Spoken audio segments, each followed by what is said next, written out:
Hello and welcome to the Unpractice space. You are listening to, I believe, our sixth prompt since we've started.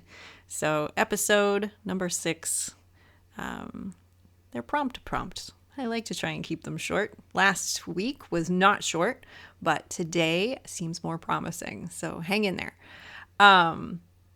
I can't remember if I've said it already or not, but my name is Dr. Rachel White Galvin. I am your host. I am your talking voice here, without a body, if you're listening. I'm sitting in a room that I've got neighbors building a deck on one side. I've got work in our own yard going on the other side. And then I have a very noisy dog named Flash Gordon. And he's super cute, but he's kind of stinky. And he snores and he licks himself and he scratches. So if you hear weird noises, it's the dog.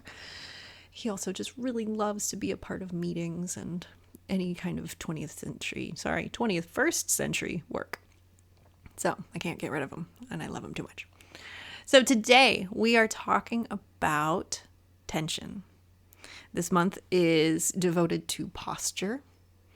And today I wanted to address this idea of tension and if tension is bad.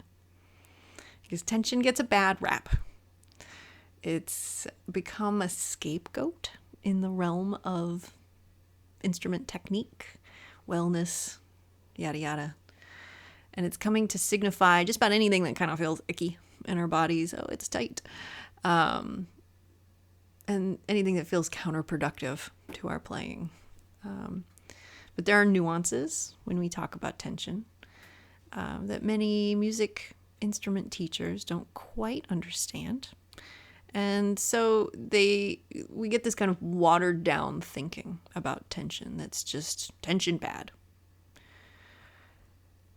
But many players take this tension bad idea and they run with it because they're told that if they can reduce tension, then they can be the performers they want to be. You'll play with freedom, you'll get all the jobs, you'll win all the competitions. These are the logical conclusions that many arrive at from the need to get rid of tension bad messaging. So you might feel like I'm being a little too dramatic in that idea that people think that they should just be able to do all the things if they get rid of tension. But honestly, I don't think so, because I definitely fell victim to this when I was in school. And I know I'm not alone, as I see it talked about a lot. And I've had many friends fall victim to it as well.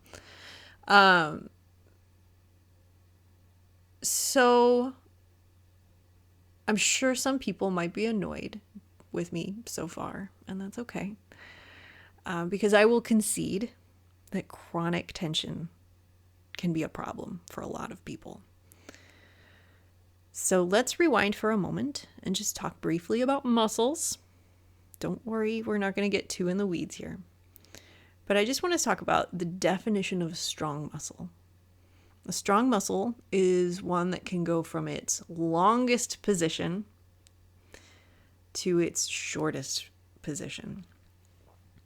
And the unspoken, often overlooked part of this definition is that in order for the muscle to be strong, it also needs to be able to go from that short position and lengthen back to its longest position again, so that it can be ready to be short again. So it needs to have that dynamicness.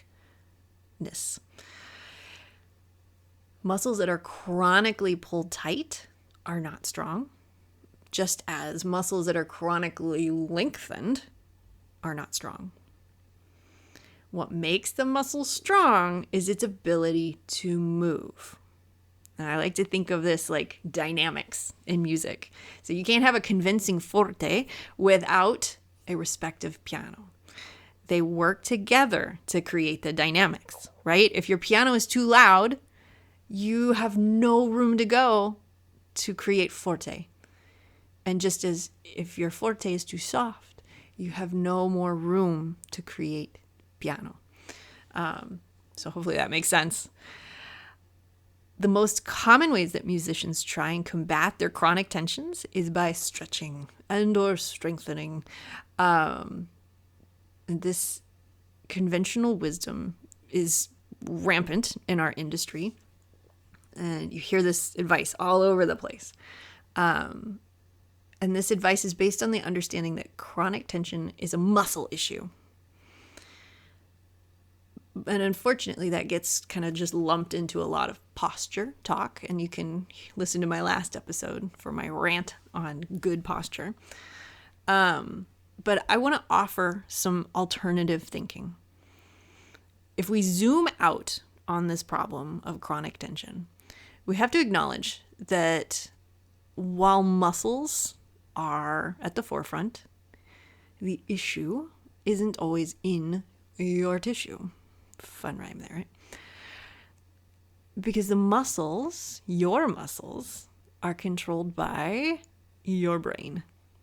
And not just that, your muscles are actually the vehicle through which your brain is communicating with your bones. So zoom out even further, and we have to acknowledge that you, as a potentially chronically tight individual, chronically tense, you exist in an environment that is likely creating stress. And stress helps create tension.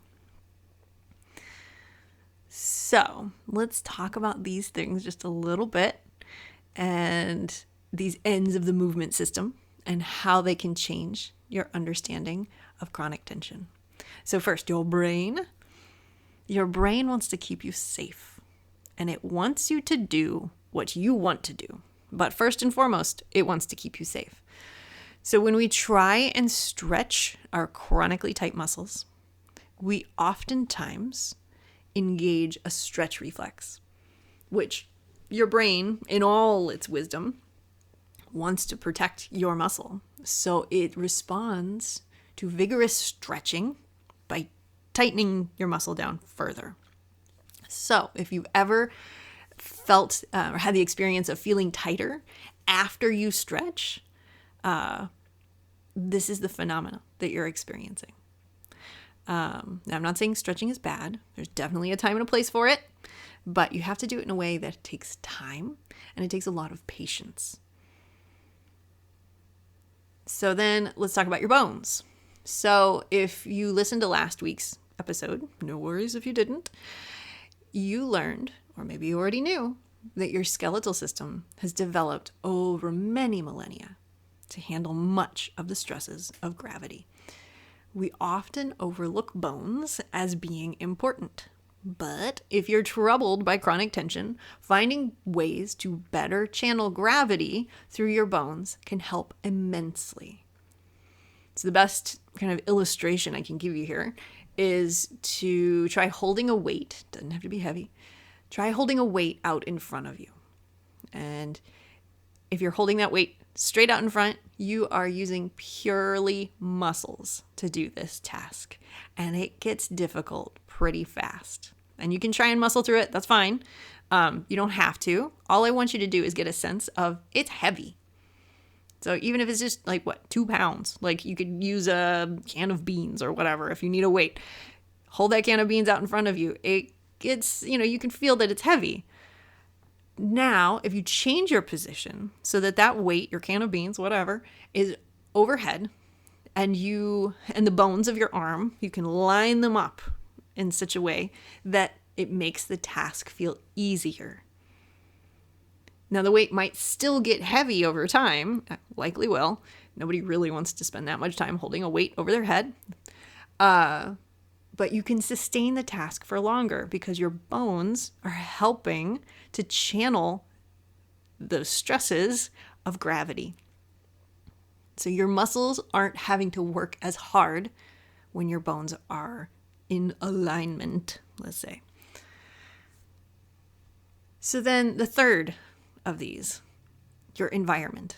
Now, when I say environment, most people probably imagine the weather, nature, the earth. And while yes, you are a part of those environments, Your environment can also include the people around you, the institutions that you're involved in, the projects, the recitals, the classes, the rehearsals, the gigs, anything that has any kind of impact on you. And these stresses add up. Some might be greater in their stressing strength than others, but they all certainly do add up. Now, add to all of that the fact that most of us in classical music are oriented to achieving goals. Some of these goals are our own, but most, I would say, are the goals of others. And to give you an example, things like a rehearsal performance schedule.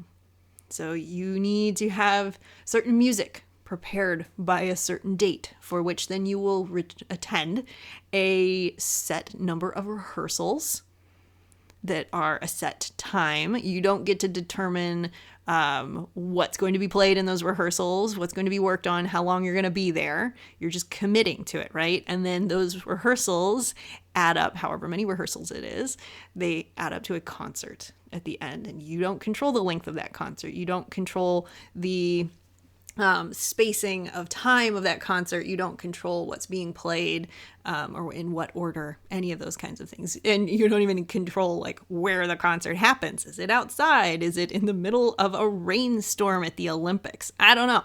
You don't get to decide these things, but you are expected, if you've committed to them, to be there. You show up, you do all the things, right? So these goals create a good deal of binary, kind of win-lose thinking that impacts us daily.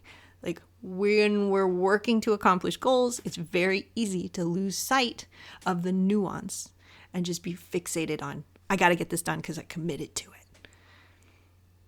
This helps to create chronic tension because you become so entrenched in doing your job that you lose track of yourself and how you feel. And you may not want to play in the rain in the Olympics. I don't care who you are. That's probably not very fun. So you might need to take a break, but you don't realize it. Or you push it off. You push off that feeling of needing to take a break. But either way, your brain is going to make you take a break at some point. And your brain hopes that you get the hint with the feeling of that chronic tension. But you know what? It will resort to pain if you're not going to listen enough. So, what can you do for these chronic tension periods? I like to remind people that they can become aware of their thoughts and their feelings and their stress level. And there may not be a huge amount that you feel like you can do in the moment, but just becoming aware of these things helps you, one, recognize them, and two, it helps you become clear about what your options are. Sometimes even just recognizing them is enough that the awareness is there, that the tension can ease just all on its own without having to do anything about them. Next, you can advocate for better working conditions. It is okay to say no. If Hilary Hahn can take a break from her performance schedule, you can too. You can say no to that community orchestra or playing in the rain. God, I still can't get over that. 3, you can get away from your instrument frequently. And I know it almost seems blasphemous because as musicians, we're supposed to be super dedicated. And I have so many thoughts on that. But my God, it's okay to put your instrument down, get away from it. You can even put it in a closet for I don't know, whatever time feels comfortable to you. But, put it in the closet for a little bit, take a breath, go do something fun, get some sleep. Sleep is great. Or hang out with friends. And then the last thing that I'll point out that you can do here is move your body. Move your body in novel ways. And novel meaning they're different than your normal habits. And I think there's something to be said for the advocates of, if you're using these muscles, these muscle groups, or these movement patterns when you play your instrument, you need to do something that's contrary to it or it's opposite of it. And there's something there. And we'll talk about that later this month in another episode. But just move yourself in new ways. That's really the brunt of it. You don't have to get super complicated in how you think about that movement, other than just find new to you ways to move. And you get bonus points, so many bonus points, if you find ways to move that you enjoy. They're new and they're enjoyable. So I'm going to leave it there for today. Please hit me up if you have any questions. Thanks so much to the people who have joined my little group so far here on Patreon. I hope that you're getting something out of it, and I would love to hear from anybody about their thoughts on anything that we've discussed so far, or anything that you want to see in the future. So thanks so much, and I look forward to hearing from you. Take care.